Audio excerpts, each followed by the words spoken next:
This is Corey Willis with PPEI, and you're listening to the Diesel Podcast. I'm Adam Blattenberg from Diesel World. Hi, I'm Clint Cannon from ATS. This is Dan, owner of ATS Diesel Performance. I'm Cass from Diesel Doctor of Tennessee, and you're listening to the Diesel Podcast. What is going on, Diesel Nation? We're excited to have you guys with us today. We're going to be talking about a recent announcement from the NHRDA and going through kind of the background story of it, what's taken place, and how it affects the diesel aftermarket, whether it's racing or not, and tons of different things that feed into where is diesel going, where's the racing scene going, where's the aftermarket parts for the guys towing and daily driving going to go. So we're going to jump into that, but before we do, wanted to thank two of our sponsors that help make episodes like this possible. First is BD Diesel Performance. Those guys had a tremendous showing at SEMA recently and released some new products, and make sure you check them out. Head on over to dieselperformance.com. There's a bunch of new turbo kits, twin fueler kits, tons of different things, and you can browse by year, make, model, all those sorts of things, buy right on the site. If you have questions, need to talk to someone, they have a toll-free number you can call as well. And also Diesel Doctor of Tennessee. We've had Cass from Diesel Doctor on a number of times on the podcast to talk about 6 liters and 7.3s and just building engines, what goes into them, and ways to build them correctly. And so those guys, if you're needing a Cummins, Duramax, or Powerstroke engine, whether it's race or for a work truck, they've got them. They can build it for you and ship them anywhere in the United States. Just go to diesel911.com. You can purchase them right on the site, or if you have questions, which a lot of times with engines you will, you can give them a call and talk to those guys and make sure you get the engine set up that you need. All right, let's get to this podcast talking about diesel racing and what's going on in the industry right now. Rustin, it's great to have you back on the podcast from our episode we did, it was last year, which we talked about no more truck modifications and things that were going on in California and SEMA and just kind of across the country. And we got a new topic to talk about today. I'm looking forward to tackling the elephant in the room with you, so to speak. Well, hello, Diesel Nation, and everybody around the area. You know what? The big elephant, that would be the NHDRA, and, it's a bittersweet thing for me, because, those are two wonderful people that, I've grown to know, and everybody in diesel racing community that I know, it's heartbreaking. It is really heartbreaking, but I understand the big picture of why it had to happen. And I think a lot of people don't understand that. For our listeners out there that may not know or haven't heard, what happened recently with... Well, I think Randy Cole and his wife, they had some large changes in their organization, NHDRA, National Hot Rod Diesel Association, and that caused them to step back and reevaluate things. And, they not only was it the loss of the manager of Randy's Off-Road, but JJ, moving off to greener pastures and buying into another company, that changed the dynamics of how Ron sees his dream. And so now he's waiting for somebody to take over the National Hot Rod Diesel Association. The cool thing about that whole organization is that it sped up how we raced our trucks. For the short amount of time, what was it, 15 years we've had them, we've gone from 11 seconds to now 9 seconds to a couple of trucks that are, running even faster. We're in the 8 seconds mark. Talk about phenomenal.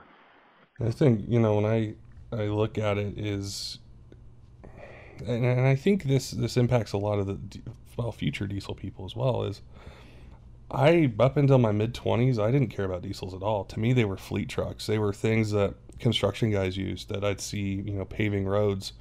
I never thought of them as something, 1, of a culture, 2, of something fun to drive, and 3, something that could go fast. And I just happened to go to an NHRDA event, in 2007 or 8, and I saw these trucks going really quick. And it was just something that grabbed me, interested me, and then I took and I think that was what impacted me the most was being able to see these trucks anywhere in the country, who are you impacting? Who are you now making interested in diesel ownership, performance, being enthusiastic about it? Because that's what drives, one, any of the shows, two, any of the parts that are sold, and making it into a culture. So when I saw the press release and the video, like it really hit home, and I think hit to something larger in diesel, which we had talked about a little bit, was it seems like a large industry, I think, because we're so into them, and we can think of all the companies and the racers and all the things, but really it's very small. Oh yes, big time small, and the market shares. There's a lot as far as trucks and diesel trucks. I mean, we can look at Ford. They've built probably, I'm just going to throw a figure out, over 10 million diesel trucks out there. It's probably exaggerated or a little bit conservative. I don't know, because I don't have the figures in front of me with them. But there was a lot of money to be made with diesels, even with the state of California being able to dictate to other entities, including the federal government, what should be done and not done with these trucks. So, but still, there's still plenty of money to be made. And there's probably other factors that went with it. I mean, Randy mentioned in his video that low attendance rate was. Well, we could look at the big picture on a lot of that.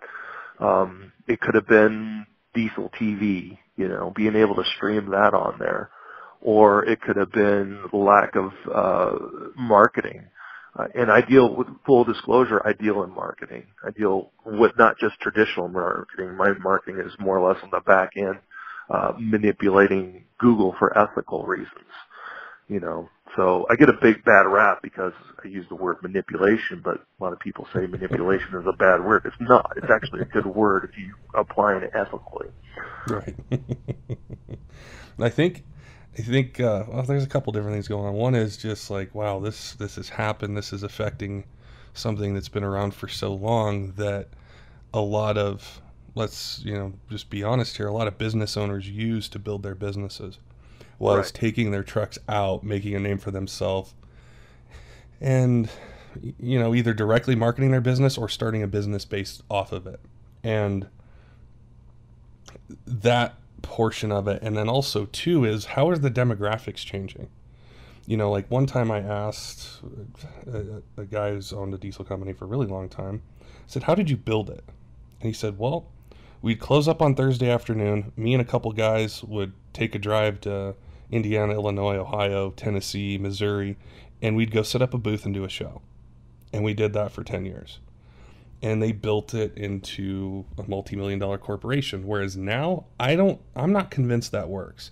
I'm not convinced the younger generation necessarily wants to drive 3 states away or 4 states away to go talk to someone at a booth when you can watch it on TV, you can listen to it, you can go on social media and see things, live feeds.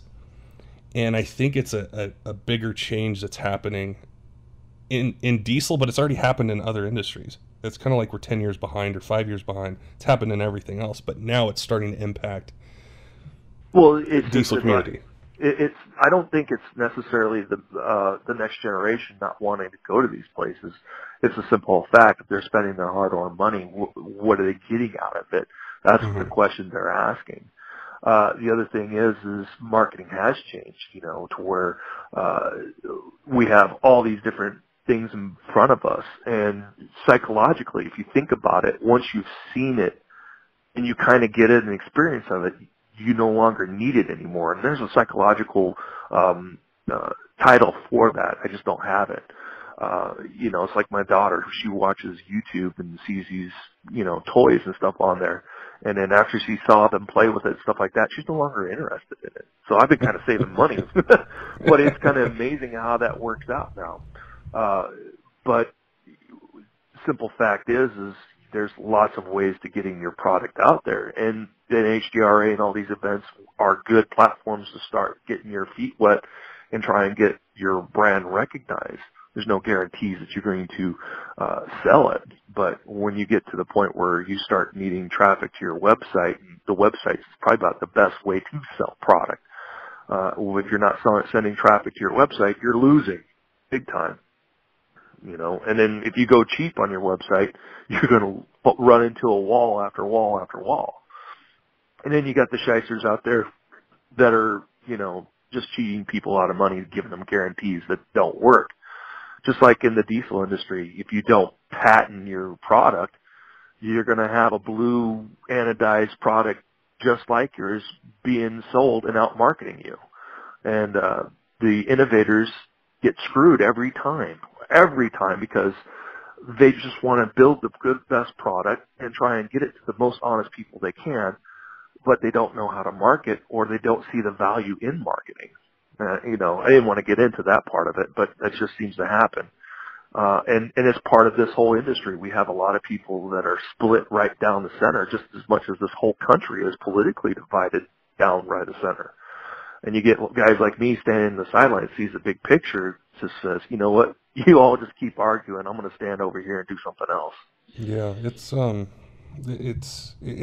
kind of interesting how this, what happened recently, so within the last couple of weeks, it's spawning this bigger conversation. And, off the record conversations or text messages or things that we've gotten is like, there's anger out there in diesel. There's anger with companies, there's anger with racing, there's anger with tons of different things, and it's very split, and it's very, I think it's a crucial time for where do we go with this. I think it's been a long time coming. I think technology and marketing's played a role in it. I think, and this really well, living in California, is emissions and regulations and things that just don't stay there. They tend to gravitate outwards. They impact trucks now. They impact how fast you can go, what things cost. Tuning on an L5P is no longer the old days of, hey, you buy this $600 Smarty or this $300 6-position chip and your truck is a lot more fun to drive. Now you're in it for $4+ grand. And it's changing really fast. And I think our goal in sitting down today and talking is what can companies, what can enthusiasts, what can racers do to make sure this whole industry isn't just splintered off and doesn't go anywhere, because we all want it to go somewhere, no matter if we like the company's parts or don't like this racer or don't like this event or love it or whatever. It has to succeed, or it's going to affect everything. So in the beginning, we started forming little rivalries. But unfortunately, those rivalries got way too heated up, and that's what I think Randy was thinking about, talking about when he said, let's get real here, in his video. And we didn't have healthy rivalries. So in a small way, I'm calling out all those bad actors out there. There was some good and there was some bad. We've had some people complain about payouts. These guys spent more money on these diesel platforms than you can a pro stock vehicle to go the same speed. And I could be exaggerating there, blowing smoke out my butt, but that's because I'm just going off the cuff here. Forgive me, folks. But if you look at the NHRA, the area pro stock is having their own issues as well. But you had these people complaining about, how much it costs. So next thing you know, they're out of the picture. They're no longer racing. But we had these companies that could not develop positive rivalry against each other.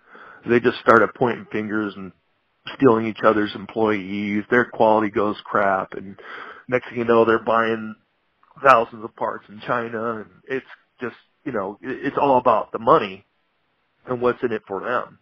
And all these different companies, if they're a California company, then yeah, they're going to get nailed by their insurance companies. Why it's like that, I don't know why.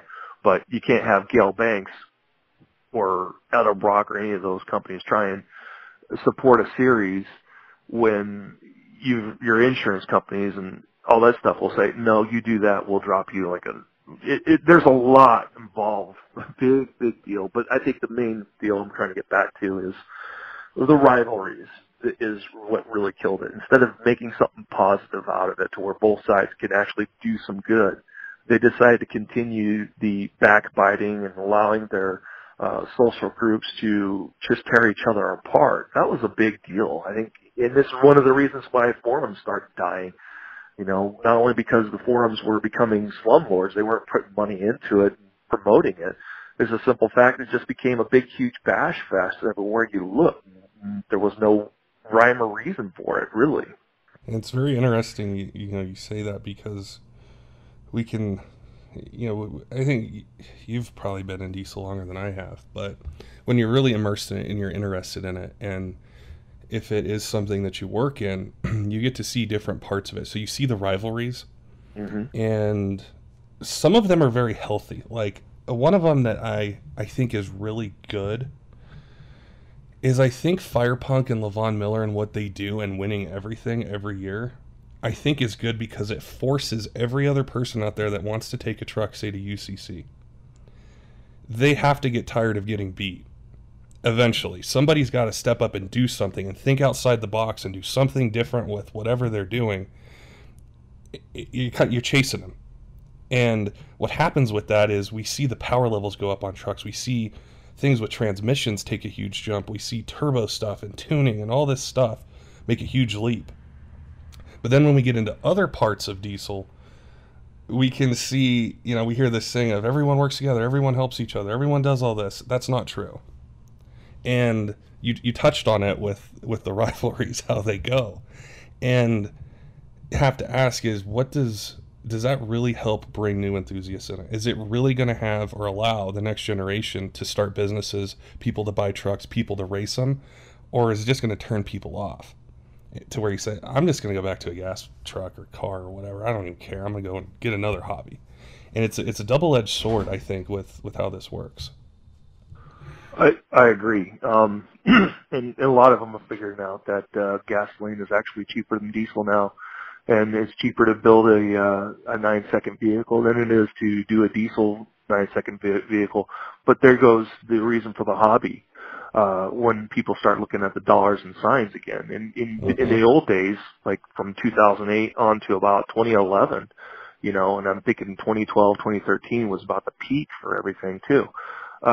People didn't care. They went and did it, I remember when Chris Warner won the, it was called, it wasn't called UCC then, it was called the Diesel Challenge. That was a big deal. You were able to come in with a low-budget truck, build 1,000 horsepower out of it, and win the whole thing, whereas nobody else was doing it. And that was a big deal back then when we reached 1,000 horsepower. I thought that was phenomenal. We finally reached 1,000 horsepower. Now it's like 2,000, 3,000. We could do it. No problem all day long. The rivalry that I liked, and that was when Cole Dow, who came from the racing area, and he went up against Dimitri Millard on one of the power challenges. And that that man took it to a different level. And he got a lot of respect from both sides of the fence because he built a pull truck and a drag racing truck and proved the question that everybody has. Will a pull engine be able to work as a drag engine? And he did the changes to the rear end as quickly as possible and the front end as possible, made it all happen. I remember when he came here to Reading and raced and did a pull and pulled it apart and turned it into a pull truck and qualified well. The truck went 9 seconds on our track, and they both got him and I think it was Harvey Grant that he was driving the Bram Charger, and they both did 9 seconds and slow it down or get off our track. And that was pretty cool watching that happen. But the minute people started seeing the money coming and the money going and the racers showing up and bringing in numbers, and be honest with you, there really wasn't a whole lot of attendance numbers. It was mostly people in the sportsman's class that was really bringing it in, doing the races and the sled pulls because they wanted to try it out. They wanted to get their feet wet, and they wanted to get bit by the bug and then go faster and faster and faster. And to answer your question with Firepunk, or not, is it Firepunk? Yeah. So those guys, by all means, it's good to have a legacy. And then sometimes with legacy, you're going to get people that are going to whine. But it should inspire people to want to have something to beat. And he keeps raising the bar to continue to stay in that high level. Mm-hmm. I just wish he could market like the rest of them, because there's no reason why he couldn't be making at least $2 million a month in marketing and selling his products, what he does. I mean, his name as well, but, you know, everybody has their priorities that they have to take care of. You know, there's lots of things that ingredients to make things work the way they do, but it has to be a mindset they're willing to get themselves to. And his mindset is he's a competitor. And then as a competitor, he has to keep going up and up. The rest of them, they have to strive to beat him. They have to outsmart him. They have to do exactly what you said. Think outside the box. Because number two, you'll be recognized, but not as recognized as Firepunk is going to be from here on out. Yeah. It'd be interesting to see what happens. You know, NHRA is, according to Randy, is not necessarily dead. It'll only die when no one picks it up. And what I mean by picking it up, I don't know what that means. Randy was kind of vague in that, but I'm going to say this. You know, the equipment, the trucks, the software, everything about that, there's a price to it. And if I've got the energy and I've got the time, I would love to step up to the plate, but there's no way I have the money to be able to put into a lot of that stuff. You know, you keep the upkeep and then be able to make all the places. Randy put in a lot of his own personal company's money into that, you know, along with other companies that, you know, stayed with him till the end. Look at, you know, MBRP, they were a sponsor. BD Diesel was a sponsor, a major sponsor, actually. Who knows? ATS was a sponsor. Help me out here. I'm sure you know a couple others that were sponsors too. Oh yeah. It's just the simple fact that, you know, there was a lot of blood and sweat put into it, and sometimes the marketing, trying to get it out to the newspapers and the TV ads, traditional marketing, I call it, that soaked up a lot of the funds. So there wasn't a whole lot of prize guarantees, and but they did meet payouts. Sometimes it came out of their own pockets to meet the payouts, and then you had the contingencies that a lot of racers didn't know existed. They found out later when they got a check in the mail. I was like, oh wow, I got money from X and X for winning the sportsman class. Yeah, that's important. There's so many different factors. It's hard to really get into it. But yeah, just like you and a lot of people, I'm not necessarily angry. I'm more or less heartbroken. But in a small way, I kind of knew that this was going to come. I didn't think it was going to be exactly how it went down like this. I thought it was going to be a shutdown from a government entity, in my opinion. I thought for sure that the EPA and CARB was going to kill off everything left of racing, you know, and it's only going to be a certain class of vehicles. Like, look at Formula One or IMSA or I can't remember those ones. They're going to hybrid technology, so it's a half V6 and half electric vehicle, you know. And then Prop 100 basically nailed the head on the coffin. They just killed the internal combustion engine by 2045. So they hid it within the Clean Air Act. California got made fun of over the years for importing 60% of their utilities from other sources outside of their state. And because California would tout that they're a green state, that they don't use any bad stuff, but yet they're importing 60% of it from other areas. So Prop 100 came, and Governor Brown, who's on the exit, decided, okay, I'm going to clear my desk. This is going to pass. And that signed the death warrant to the internal combustion engines being gone by 2045. 2045, I'm going to be in my mid-60s. And by then, I'm not going to care, and it's going to be the younger generation's problem.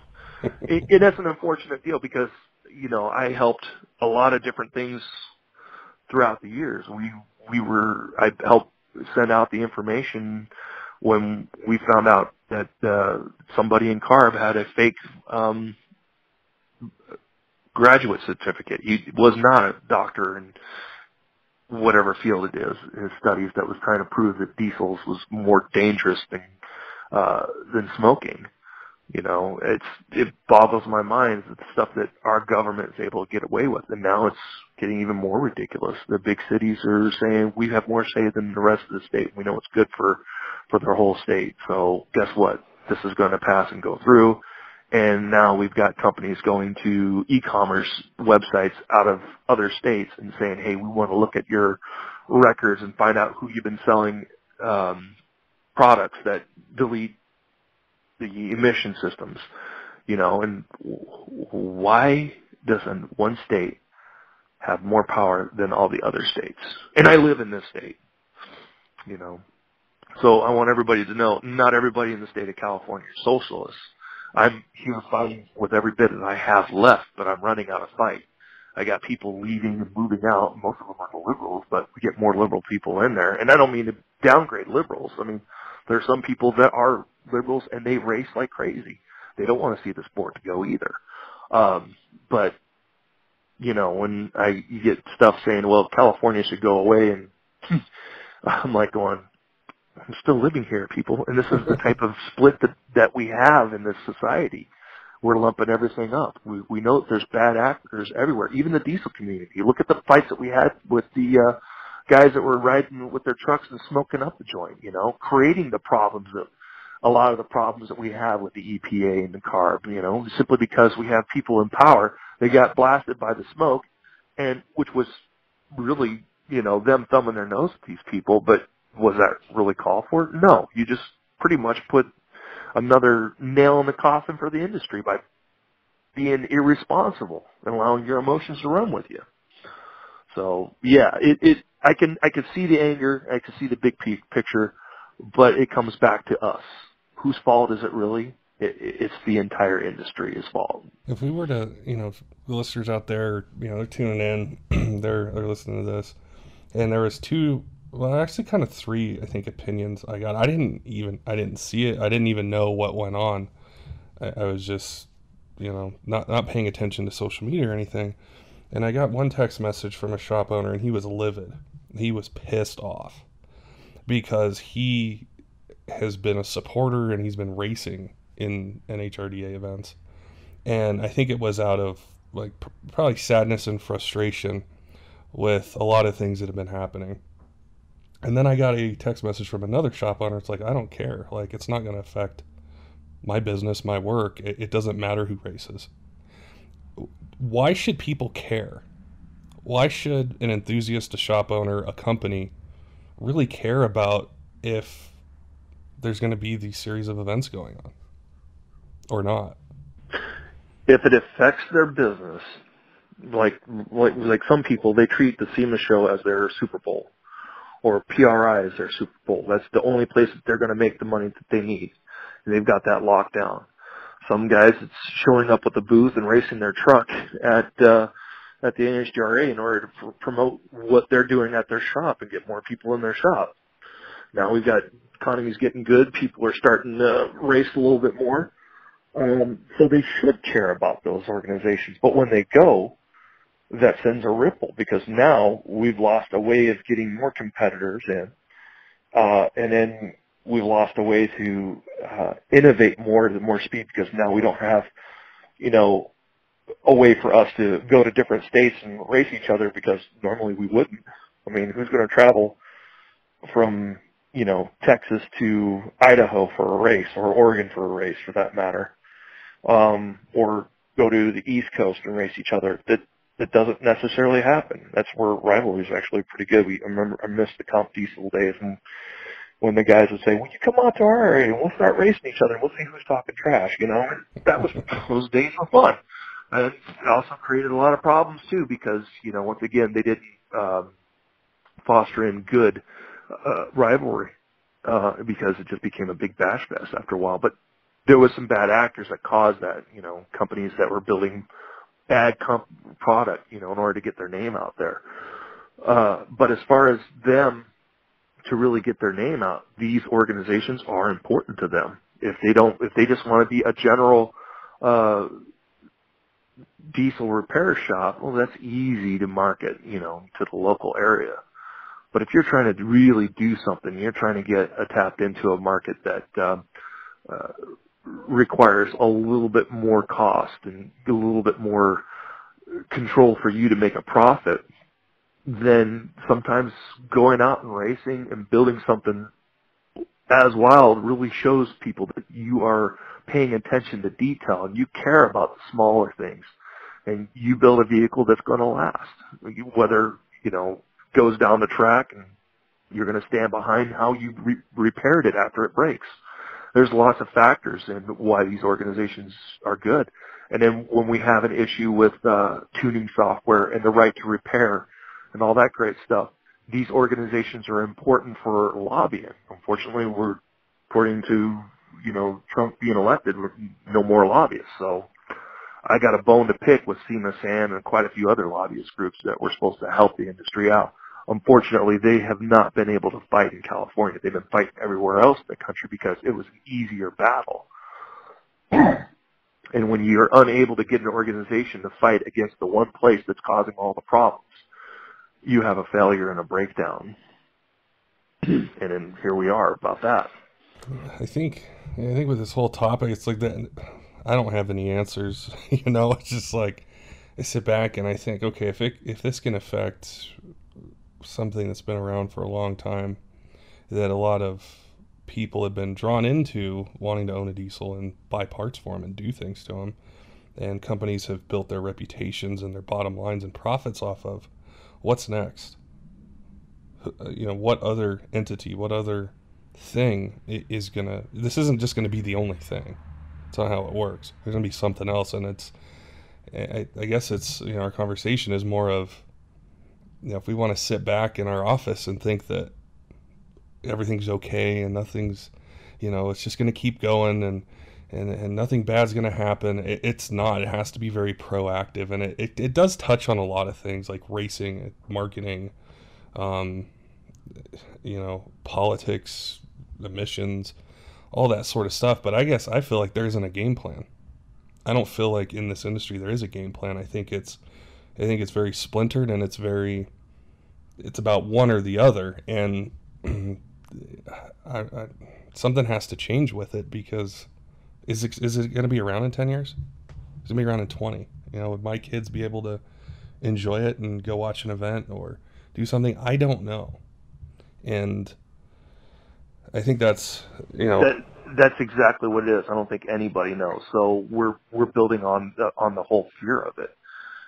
Greed is a major part of it. And greed is good in some ways, for the right reasons. There's nothing wrong with making a profit. There's nothing wrong with trying to squeeze out every dime you can. And I remember the days of when we complained about map pricing, and finally the manufacturer says, okay, we need to install map pricing because everybody's whoring out our product and cheapening it, and nobody's able to make money. So that was a good thing.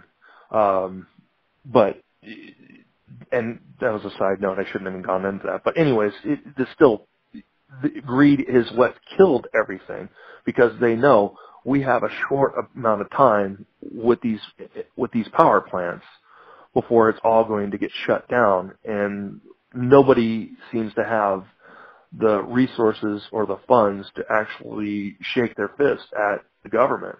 So now the environmentalists, which have been able to get huge sums of money and been able to win, and they have a valid point, but once again, it's all about greed and how much money they can get. And now these government entities like CARB have been able to find companies and make money doing it. And that's all part of it. It's their agenda. So when we go from a carbon footprint to electrical cars, now we've got two footprints to think about. We've got a toxic footprint with these batteries. So the environmentalists are not going to be happy. But once we've gone fully into that, then they'll probably start arguing about that. And now because we have, magnets, electric motors, cellular, Wi-Fi, Bluetooth, everything that has to do with electronics is going to emit a frequency. So now we're going to start talking about frequency pollution.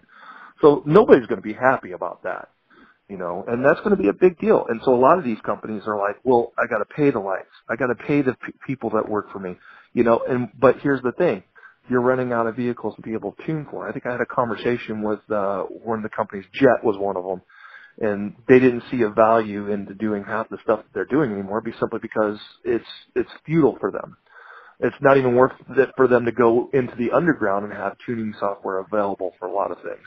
Then I'm finding out that up to 1500, certain companies will not do tuning for the Ram 1500 because it's not designated as a farm vehicle. Well, newsflash, John Deere won their case for the do-it-yourself mechanic. That has to do with software coming from other countries. They said foul to all the farmers here. We don't want you having that software, even though it's available over in those places. So you can't work on your tractor and be able to fix trouble codes. And GM, Apple, all these large entities jumped in and and basically, helped them with their legal teams because they know what's in stake for the right to repair. So the whole thing is changing. Granted, we have some idiot people that probably shouldn't work on vehicles, and if they get hurt, they're probably going to sue the company and all the people involved at wrench to who knows what. It's just we're a country of laws, and a lot of laws and questions haven't been answered where the liability goes. And then when you finally get down to it, you don't actually own the vehicle or the laptop you have. You're only agreeing to it, and so it becomes a lease auction. There's a lot of changes, and we can go on to the depressing side of this, but on the positive side, there's still plenty of loopholes. There's still plenty of fight if you guys just choose the right direction and get together in one accord and do the fight and do the fight well. If you're trying to market your business, there is a formula. I'm practicing it with a couple of my clients there. There's a formula that works. The online community is totally ripe still for the picking. You cannot get beat by the bigger companies because they're not marketing right. They're just getting out enough traffic they can. We already know about Google and all the other problems. So there is still money to be made. The simple fact is we've had too much unethical greed into the picture, and we didn't rein that in like we should have. It's quite a conundrum.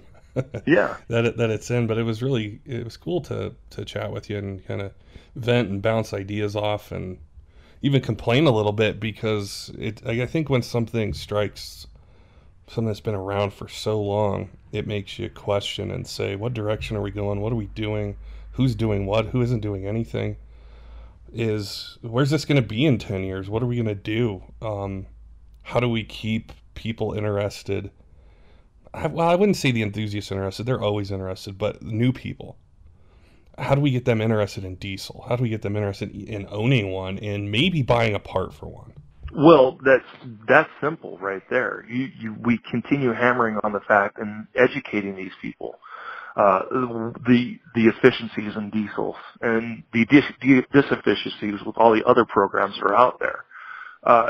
If we keep hammering on those and educating them positively, the reasons for diesel, that will cause the change. But as far as I know, with Germany killing their internal combustion engine program and China killing their internal combustion engine program and California doing it and basically forcing the big three the big three didn't get forced. They pretty much said last year, which you can find on YouTube, them saying, yes, we will help the country go to this direction. And, here we are. Ford's now only selling trucks because trucks don't have to be part of the Cathey standards or any other stuff, and so they're just going to sell the Mustang and the Fiesta. Changes all over the area. I think we're going to see a lot of different changes, but it all comes down to education, how we're going to get the word out to them, because the millennials are not stupid. They're going to fact check you every sense of the way. The minute you say something and it doesn't check out what they're searching for on that information, they're already labeled you as someone that's not truthful, and they're going to move on. And I don't mean to say this about millennials in general. I mean, there's a whole other generation to come out of it.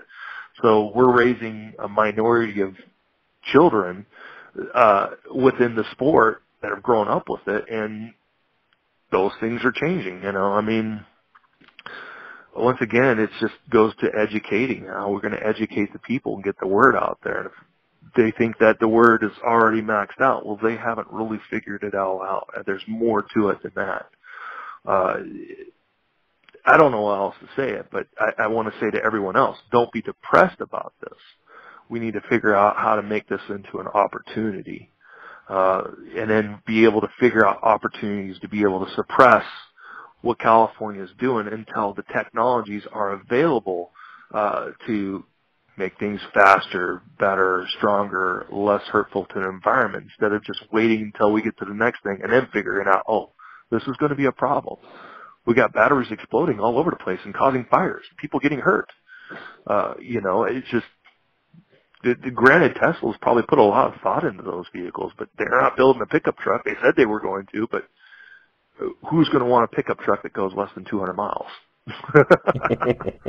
An electric truck. It'll only work in countries like Hawaii or within the city. That's the only thing that electric vehicles will work on, is on the short distance. But on the long distance, no one wants to wait an hour to charge every time, or maybe now a half an hour, when you can pump your fuel in less than 15 minutes. But who knows? I mean, fuel prices are going to go up shortly, and all these mechanic shops are going to be switching from repowering diesel engines and gasoline engines to changing electric motors and stuff like that. So the industry is still always going to be here. It's just going to change. There's a lot of things they're not going to be able to automate. They're not going to be able to automate mechanics. They might be able to automate the drivers, but they're not going to be able to automate the people that need to work on these vehicles. It's a change in time. Well, it'll be cool to probably, well, as fast as things are moving, probably see what's happened in the next 6 months and where things are going. But I hope these racing events, which I firmly believe fuel not necessarily other people racing, but they fuel an interest in it, and it's what pulls people in from the outside that they can figure out a way to do it to have people and racers and events that people want to see, that think, wow, that's really cool. I think I want to go purchase a truck, Well, let's think of the whole timeline of it, okay? So in the old days, man, these guys were already doing software tunes on some of these vehicles. They were changing the exhaust characteristics. They were changing the timing characteristics, okay? And they were changing the fuel pressures. And as technology got better, then those techniques, they still stayed true, but a lot of things changed. And then they had to deal with sensors and all kinds of stuff when computers really started taking over. And it really started getting fun, and we were starting to get really fast. We started having to have cages and all kinds of cool stuff. And then as we continue to progress with these engines and stuff, we were able to use straight fuel and get into the 9-second range on straight fuel. Whereas all the other vehicles, they had to use other octanes to get to it, And then we started adding nitrous oxide and to get more speed out of it. Then we started adding more boost. Now we started changing the characteristics of the fuel. Some people were starting to use jet fuel, which is a more refined diesel. It just doesn't allow water to really be part of the whole equation anymore. That's the reason why it's up there. It's meant to, I don't have the scientific stuff. My brain's out there on this other stuff, but I'm having enjoyment just talking about the changes. So we were using jet fuel, and we were mixing other things with it. Some people were actually using isopropyl alcohol in the mixture of the diesel and causing it to burn a little hotter. And there was a lot of, everybody had their own concoction they were coming up with, I think, in fuel, to the point where it's no longer diesel fuel, but it still had the same characters. Even Gale Banks, he was using diesel fuel as a spark and using propane fuel as the means of making it go faster. And that's the reason why he was able to get the fuel economy gains, But once again, we were measuring on diesel what he used, not the full gamut of stuff that he was using. There's so much stuff that we came up with, and we haven't even tapped into it. I'm sure there is a whole lot more that can be done with these engines. And so once again, it's just finding the opportunities, and then we all need to start being loud like the environmentalists. We're too busy being humble, and when really we should be fighting for our livelihoods. But as I said earlier, even if you don't, there's always going to be a need in the industry. Matter of fact, we're in a deficit. People are having a hard time trying to find people to work for their shops. They're willing to work. That's another topic to talk about. You know, how many people we have to work on these trucks, and when things change, are they still going to be around? You know, there's a lot of opportunities to start thinking about. That's very true. Yeah, we'll sit down again, let some more things happen and take place, and see how things are changing. But I appreciate your insights and chatting about this topic it's still so recent and new that we're all, I think, trying to just get our heads wrapped around it and figure out what to do next and what's going to happen. But yeah, it was very, very interesting conversation we had today. Yeah, no doubt. And thanks again for having me. Even though I'm not a major sponsor or a person that races, but a person that does the marketing and someone that sits on the sidelines and has really watched the sport. I've actually raced my Mercedes in the sport. I did 16:10 at the last NHDRA here in Sacramento. So thanks again for having me on. And Diesel Nation, you all hang strong, okay? It'll get better. I guarantee it.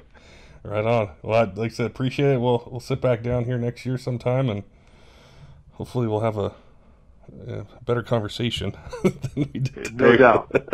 All right. Don't forget, diesel fans, make sure and check out BD Diesel Performance at dieselperformance.com. A bunch of new products they have for your Cummins, Duramax, Powerstroke, transmissions, turbo kits, tons of different things.